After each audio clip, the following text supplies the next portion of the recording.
Assalamualaikum warahmatullahi wabarakatuh.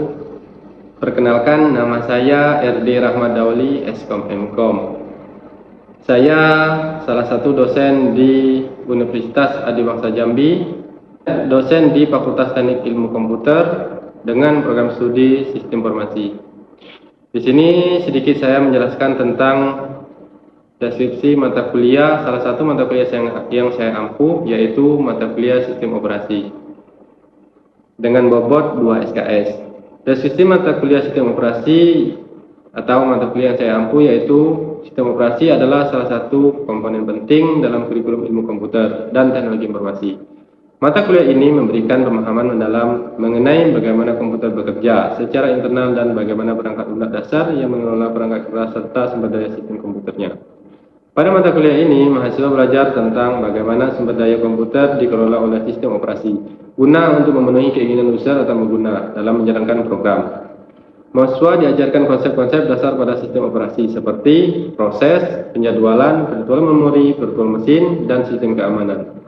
Setelah mengikuti perkuliahan ini, mahasiswa akan mempunyai gambaran lengkap bagaimana sistem operasi bekerja dan mengelola sumber daya atau riset secara lengkap. Mahasiswa juga diharapkan untuk dapat membuat program sederhana pada sistem operasi. Nah, di sini saya juga mencantumkan pustaka atau referensi yang saya gunakan yaitu William Stelling dengan judul Operating System Internal and Design Principle, edisi ke-8 dikeluarkan pada tahun 2014. Selanjutnya saya juga menggunakan Linux Programming Interface, penulis Michael Crick pada tahun 2010. Selanjutnya, tujuan pembelajaran dari mata kuliah ini yaitu tujuan utama dari mata kuliah sistem operasi adalah untuk memberikan mahasiswa pemahaman tentang yang pertama itu konsep dasar sistem operasi, yang kedua manajemen proses, yang ketiga manajemen memori, yang keempat sistem berkas, yang kelima manajemen perangkat input output, yang keenam itu tentang keamanan dan proteksi. Nah, materi pembelajaran yang saya gunakan yaitu yang pertama pengantar sistem operasi, yang kedua struktur sistem operasi, yang ketiga proses dan thread, yang keempat itu penjadwalan CPU, yang kelima itu sinkronisasi dan deadlock, yang keenam manajemen memori, yang ketujuh sistem berkas, yang kedelapan manajemen input output, dan yang terakhir itu keamanan sistem. Nah, itulah materi pembelajaran yang akan saya ajarkan pada mahasiswa. Metode yang saya ajarkan kepada mahasiswa yaitu metode pengajaran yang saya terapkan yaitu metode DIE atau Delivery Interaksi atau Assessment. Delivery Interaksi Assessment adalah pendekatan yang menekankan 3 komponen utama dalam proses meningkatkan efektivitas pembelajaran. Sedikit deskripsi singkat tentang masing-masing komponen dalam metode DIE. DIE yaitu delivery penyampaian. Delivery yaitu menyampaikan materi pembelajaran secara jelas dan terstruktur. Dan menggunakan berbagai metode penyampaian seperti ceramah, presentasi, multimedia, dan bahan bacaan untuk memenuhi beragam gaya belajar mahasiswa. Menyediakan contoh nyata dan ilustrasi untuk memperjelas konsep yang kompleks. Selanjutnya itu interaksi atau interaction, mendorong partisipasi aktif mahasiswa melalui diskusi, tanya jawab, dan kerja kelompok. Membuat lingkungan kelas yang interaktif di mana mahasiswa merasa nyaman untuk berbagi ide dan bertanya. Gunakan alat interaktif seperti WhatsApp, Telegram, aktivitas kolaboratif untuk meningkatkan keterlibatan mahasiswa tersebut. Yang terakhir yaitu asesmen, asesmen atau penilaian. Melakukan evaluasi berkelanjutan terhadap pemahaman dan kemajuan mahasiswa menggunakan berbagai bentuk asesmen seperti kuis, tugas, proyek, dan ujian tengah semester dan ujian akhir semester untuk mengukur kemampuan dan pemahaman dari mahasiswa tersebut. Metode DIE bertujuan untuk menciptakan proses belajar yang holistik, interaktif, dan berbasis penilaian sehingga mahasiswa dapat memahami materi dengan lebih baik, terlibat secara aktif, dan mendapatkan umpan balik yang berguna untuk perkembangan akademik mereka. Nah, itulah sedikit deskripsi singkat tentang mata kuliah sistem operasi yang saya ampuh.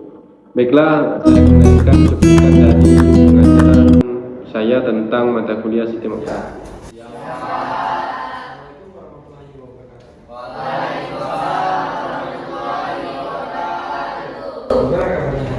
Baik. Baik, sebelum itu saya akan absensi dulu ya semua. Iska Rahmadini, hadir ya. Dafa Stefan, Hadir, Pak. Sela, Hadir, Pak. Ardiansyah, Indri, Hadir, Pak. Ia Hadir, Cantika, Pak. yang Taufikur Rahman, Hadir, Pak. Dewi Saputra, Melda Haryani, Hadir. Anissa Hikmatullahi, Hadir, Pak. Devi Dwi Zahra. Hadir, Pak. Baik ya, sebelum itu kita masih kembali, ada baiknya kita berdoa menurut agama dan kepercayaan masing-masing. Berdoa mulai. Berdoa selesai. Baik, kita akan melanjutkan dari pertemuan sebelumnya, yaitu konsep dasar sistem operasi. Nah, di sini mengenal sistem operasi ya. Nah, ini ada konsep dasar sistem operasi. Konsep dasar sistem operasi, apa yang Anda ketahui atau apa yang kalian ketahui tentang sistem operasi? Kira-kira ada yang bisa menjawab sebelum kita masuk ke fungsi? Sistem operasi itu adalah perangkat lunak sistem yang mengatur sumber daya dari perangkat keras atau hardware atau dari perangkat lunak atau software untuk program komputer. Oke, baik. Pengertian sistem operasi yaitu adalah perangkat lunak sistem yang mengatur sumber daya atau perangkat keras atau hardware dan perangkat lunak atau software sebagai unit diamond atau penghubung antara hardware dan software. Nah, itulah sistem operasi atau pengertian dari sistem operasi ya. Oke, pengguna tidak dapat menjalankan program atau aplikasi pada komputer mereka kecuali program booting. Contohnya sistem operasi modern adalah Linux, Android, iOS, macOS, dan Microsoft. Itu ya. Selanjutnya itu ada cara kerja sistem operasi. Nah, kira-kira apa yang Anda ketahui tentang cara kerja dari sistem operasi itu? Kira-kira ada yang dijawab? Ada yang sekalian? Cara kerja dari sistem operasi. Jadi bisa. Nah, cara kerja dari sistem operasi yaitu bisa dipahami dengan jelas bahwa sistem operasi sebenarnya adalah penghubung antara perangkat keras atau hardware dan perangkat lunak atau software. Nah, ini cara kerjanya ya, sebagai penghubung yang barusan dijawab oleh saudari Devi itu ya. Devi. Oh, Devi. Oke. Nah, itu adalah cara kerja dari sistem operasi ya, yang mana sistem operasi itu sebagai penghubung antara perangkat keras atau hardware dan perangkat lunak atau software pada saat komputer pertama kali dinyalakan. Nah, itulah cara kerjanya untuk sistem operasi dari intinya sistem operasi atau operating system ini adalah sistem yang berada di lapisan pertama, di mana memori hard disk diletakkan. Saat ini ada banyak sistem operasi yang dikenal, di antaranya Linux dan Windows yang sering kita familiar, sering kita gunakan, dan juga macOS dan sebagainya. Nah, itu adalah contoh dari sistem operasi. Yang kedua itu ada fungsi sistem operasi, yang mana fungsi sistem operasi ini ada beberapa struktur dari fungsinya. Yang pertama itu menjalankan operasi, yang kedua mengatur, yang ketiga wadah program, yang keempat menyajikan, yang kelima mengkoordinasikan, yang keenam mengoptimalkan, dan yang ketujuh mengawasi dan melindungi. Nah, itu fungsi dari sistem operasi. Yang pertama menjalankan, kedua mengatur. Tapi contohnya yang menjalankan operasi sistem dasar itu yang pertama itu fungsi utama dari sistem operasi adalah menjalankan operasi dasar pada komputer. Sistem ini dinilai sebagai komponen vital yang mendasari kerja perangkat lunak atau software lainnya. Kedua, sebelum aplikasi berjalan dan dapat berfungsi pada suatu komputer, maka sistem operasi lah yang memungkinkan program atau aplikasi tersebut dapat berjalan dan ditampilkan kepada pengguna atau usernya atau interface lah. Selanjutnya mengatur kerja hardware, yang mana di sini sistem operasi juga bisa mengatur kerjanya. Bisa dikatakan bahwa sistem operasi adalah resource manager dalam perangkat komputer. Maksudnya sistem operasi berfungsi mengontrol fungsi perangkat keras seperti memori, CPU, hard disk, perangkat keras lainnya. Nah, kira-kira ada yang tahu nggak apa sih kepanjangan dari CPU? Ada yang bisa jawab? Kira-kira. Ya, silakan. Central Processing Unit ya. Itu adalah kepanjangan dari Central Processing Unit. Nah, yang mana ini adalah peta dari software atau hardware ya. Oke, selanjutnya yaitu wadah program atau aplikasi, yang mana aplikasi-aplikasi yang ada di komputer memang tersimpan dalam perangkat. Aplikasi tersebut meletakkan pada sistem operasi dan tidak bisa berfungsi tanpa adanya sistem operasi tersebut. Nah, di sini berarti wadah dari aplikasi itu adalah sistem operasi. Wadahnya ya. Nah, secara analogi sistem operasi adalah suatu lantai di mana suatu barang diletakkan agar barang tersebut dapat digunakan, misalnya sebuah meja. Sebuah meja ya, sebuah meja diletakkan di atas lantai. Meja tidak dapat berfungsi jika tidak ada lantai yang mendasarinya. Seperti buku di atas meja, kalau misalkan nggak ada meja, maka buku itu tidak bakalan bisa berfungsi atau mendasari dari atau apa namanya istilahnya tidak ada paham gimana? Ya, bisa dikatakan secara lebihnya ya. Nah, seperti itu juga kalau misalkan wadah program atau aplikasi ini tidak ada di dalam sistem operasi. Paham ya? Selanjutnya yaitu menyajikan tampilan. Nah, di sini sistem operasi juga menyajikan tampilan. Tampilan yang kita lihat dari komputer maupun gadget kalian itu adalah pengoperasional operating system atau sistem operasi. Sistem operasi dengan kata lain, sistem operasi memudahkan aplikasi berjalan sekaligus menampilkan pada monitor layar komputer ataupun gadget kalian. Nah, di sini sistem operasi juga menampilkan atau menyajikan tampilan. Selanjutnya, sistem operasi juga berperan sebagai suatu interface atau antarmuka dengan perangkat keras yang digunakannya. Nah, di sini sistem operasi juga berperan sebagai interface ya. Selanjutnya itu mengkoordinasikan kerja perangkat komputernya. Nah, di sini ada contoh selain mengatur perangkat keras dan perangkat lunak agar terhubung satu sama lain, sistem operasi juga berfungsi mengkoordinasikan segala hal di dalam komputer, terutama menyusun program yang sifatnya kompleks menjadi lebih sederhana dan berurutan. Nah, di sini untuk bagian mengkoordinasikan cara kerja komputer dalam sistem operasi itu supaya dia bisa tersusun ya, atau menyusun suatu komputer utama. Selanjutnya yaitu mengoptimalkan fungsi perangkat komputer. Nah, ini ada mengoptimalkan fungsinya, yang mana fungsi lain dari sistem operasi adalah mengoptimalkan pengguna perangkat keras maupun perangkat lunak, misalnya dalam hal mengatur waktu berfungsi CPU-nya. Nah, di sini tadi sudah tahu ya apa itu CPU, Central Processing Unit ya, yang mana pemanggilan data yang tersimpan dalam memori atau hard disk ataupun mengatur waktu yang digunakan untuk proses data.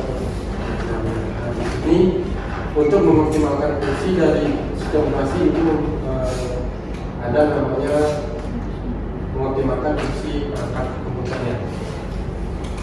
Yang terakhir yaitu mengawasi dan melindungi jalannya suatu fungsi program. Nah, di sini sistem operasi juga melindungi di suatu sisi programnya. Yang pertama itu sistem operasi memungkinkan user atau pengguna yang memiliki hak untuk mengakses komputer menggunakan suatu program dan mengendalikan siapa yang bisa mengakses program tersebut atau yang dikenal sebagai fungsi gatekeeper. Nah, di sini tidak hanya mengendalikan user dalam mengakses sistem atau program, sistem operasi juga mengawasi segala hal yang dilakukan user dalam mengakses sistem program. Semua file yang tersimpan dalam komputer juga dilindungi oleh sistem operasi.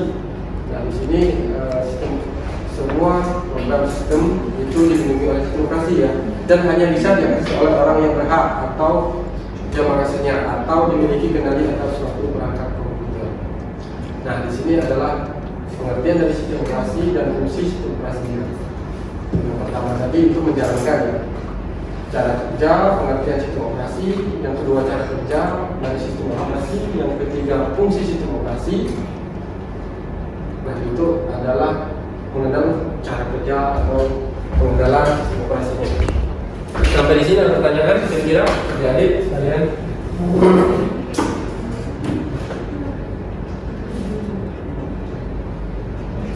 Ada pertanyaan di sini? Tidak ada. Oke, silakan. Itu tadi yang gatekeeper itu. Oke, fungsi dari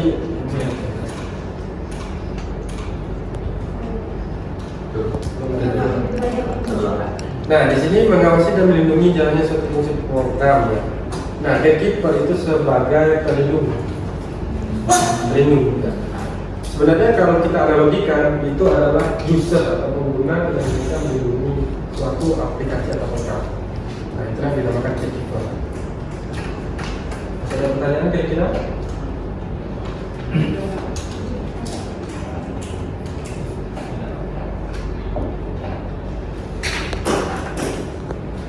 Kira-kira cukup jelas?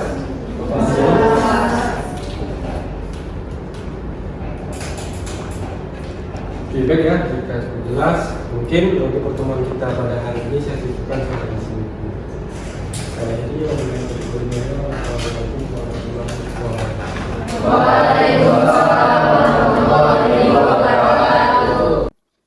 Itulah sedikit tentang deskripsi singkat dari mata kuliah Sistem Operasi dan cuplikan video pengajaran saya di kelas. Sebagai penutup dari pengajaran mata kuliah Sistem Operasi ini, kita telah menempuh dan mendalami pemahaman sebagai konsep dan mekanisme yang menjadi dasar dari sistem operasi modern, mulai dari manajemen proses, manajemen memori, sistem berkas, hingga keamanan dan proteksi. Kita telah mengeksplorasi bagaimana sistem operasi berfungsi sebagai tulang punggung dari setiap perangkat komputer. Tidak hanya memberikan kita wawasan teoritis, tetapi juga keterampilan praktis yang esensial. Kita juga telah membahas pentingnya keamanan dalam sistem operasi, mengingat semakin meningkatnya ancaman cyber di era digital ini. Pengalaman ini diharapkan akan menjadi bekal yang berharga saat menghadapi tantangan di dunia profesional. Semoga pengetahuan dan keterampilan yang telah diperoleh selama mata kuliah ini tidak hanya memperkaya pemahaman teknis, tetapi juga meningkatkan daya saing dan kesiapan untuk berkontribusi dalam bidang teknologi informasi. Tetaplah bersemangat karena dunia teknologi terus berkembang dan selalu menawarkan peluang baru bagi mereka yang siap untuk menghadapi tantangan. Terima kasih atas partisipasinya. Semoga sukses selalu menyertai langkah kita ke depannya. Saya akhiri wabillahi taufiq wal hidayah. Wassalamualaikum warahmatullahi wabarakatuh.